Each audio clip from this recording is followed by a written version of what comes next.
तो hi guys, welcome back once again to this channel. And आज हम बात करने वाले हैं क्रिकेटिंग टेक्स पे, मेरे क्रिकेटिंग टेक्स पे, जो काफ़ी अनपॉपुलर ओपिनियंस हो सकते हैं आपके लिए।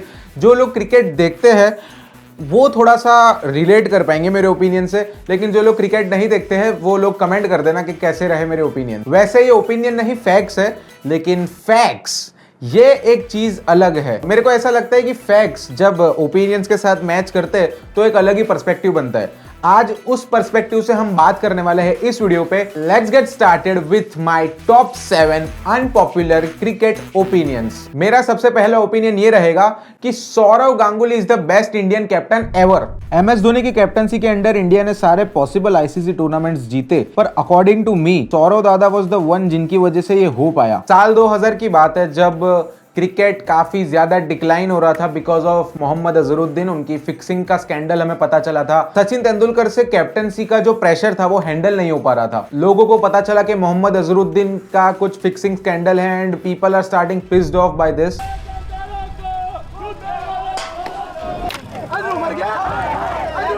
मैं समझता हूँ कि बहुत घटिया और थर्ड क्लास स्टेटमेंट है। At this very moment comes Sourav Ganguly who changes the fate of Indian cricket. Indian team का इंटेंट बदलना, नए प्लेयर्स को शामिल करना टीम में, ये सब दादा ने किया। सौरव गांगुली ने यही वो नए प्लेयर्स को चांस दिया और आगे जाके वो काफी बड़े बड़े प्लेयर्स मिले और धोनी को एक बनी बनाई टीम मिली जिससे वो 2011 का वर्ल्ड कप जीत पाया।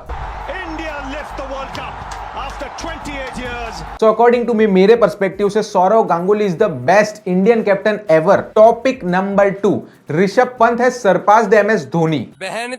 अरे मेरी बात तो सुन लो भाई।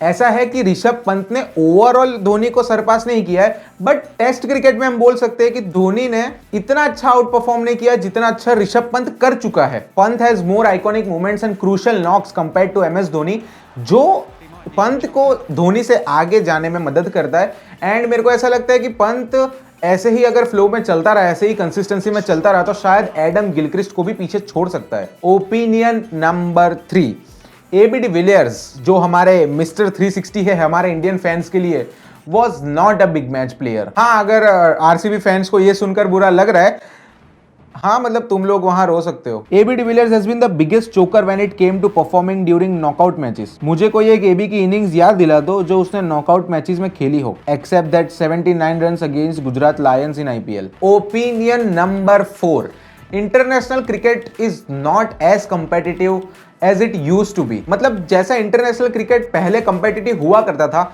वैसा अब नहीं रहा है। बैक इन 90s जब हर एक टीम स्ट्रांग हुआ करती थी, एक्सेप्ट ऑस्ट्रेलिया, वो कुछ ज्यादा ही स्ट्रांग थी। बट इंडिया के पास एक स्ट्रांग बैटिंग लाइनअप था। हमारा वेस्ट इंडीज एंड पाकिस्तान के पास स्ट्रांग बॉलिंग लाइनअप था। England, New Zealand and south Africa भी काफी स्ट्रांग टीम थे। वेयरएज अगर अभी का इंटरनेशनल क्रिकेट देखे तो इंडिया और सेना कंट्रीज को छोड़ के कोई भी स्ट्रांग या फिर कोई भी इतना कंपेटिटिव नहीं है। पाकिस्तान, श्रीलंका, वेस्ट इंडीज, बांग्लादेश, इन सबके हाल बहुत बुरे हैं। बांग्लादेश को क्यों ही गिन रहे हैं, उनके तो हाल पहले से ही बुरे थे।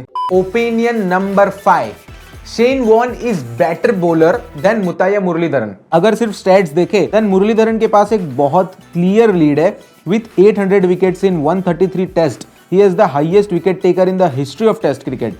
Shane Warne second highest wicket taker है विथ 708 विकेट्स इन 145 टेस्ट। पर as I say and as everyone says, stat don't always justify the reality. अगर आप देखोगे तो मुरलीधरन के पास एक क्लियर ग्राउंड एडवांटेज था। श्रीलंका की पिच थी वो काफी सपोर्ट करती थी स्पिनर्स को। वेयरएज अगर शेन वॉर्न का देखा जाए तो उन्होंने लगातार जो मैचेस है वो ऑस्ट्रेलियन पिचेस पे खेली है। और हाँ, शेन वॉर्न ने लेग स्पिन को तब पॉपुलर बनाया जब फास्ट बॉलर्स का बोलबाला था। तो मैं ऐसा मानता हूं कि Muralitharan is the best spinner, but when it comes to comparing to Shane Warne, I guess Shane Warne आगे निकल जाता है। Opinion number 6, James Anderson is not the greatest fast bowler in test cricket. इस आर्ग्यूमेंट में James Anderson को stats भी नहीं बचा सकते। He has taken 704 wickets in 188 test. Compare this with Glenn McGrath, the best fast bowler in test cricket. According to me, McGrath ने 563 test wickets लिए इन 124 matches. अगर ज्यादा क्रिटिकली बात करें तो एंडरसन को 74 विकेट्स टच करने में 350 इनिंग्स लगी, जबकि मैग्रा ने 563 विकेट्स 243 इनिंग्स में ही ले ली थी। इससे आपको क्लियर विजन आ ही गया होगा। इससे आपको मतलब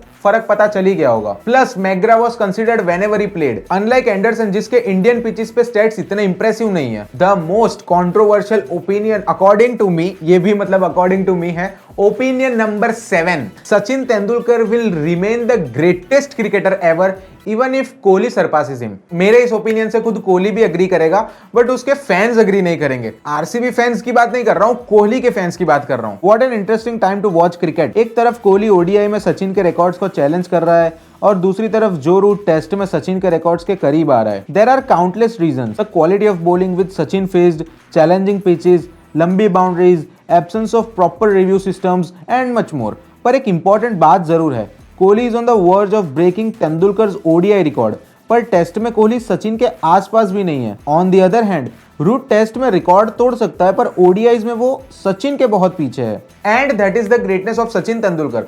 चाहे कोई सचिन का रिकॉर्ड भी तोड़ ले या फिर चाहे कोई सचिन के करीब भी आ जाए, but Sachin Tendulkar will remain the greatest cricketer ever.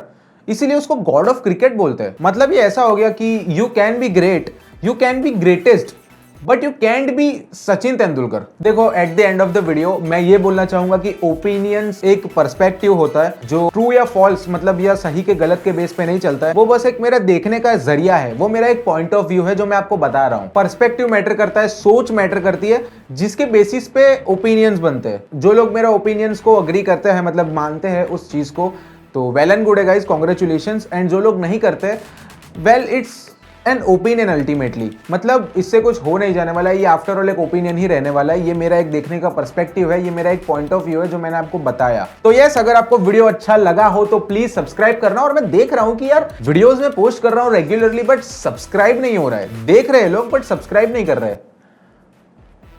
KL Rahul की टीम में से हो क्या?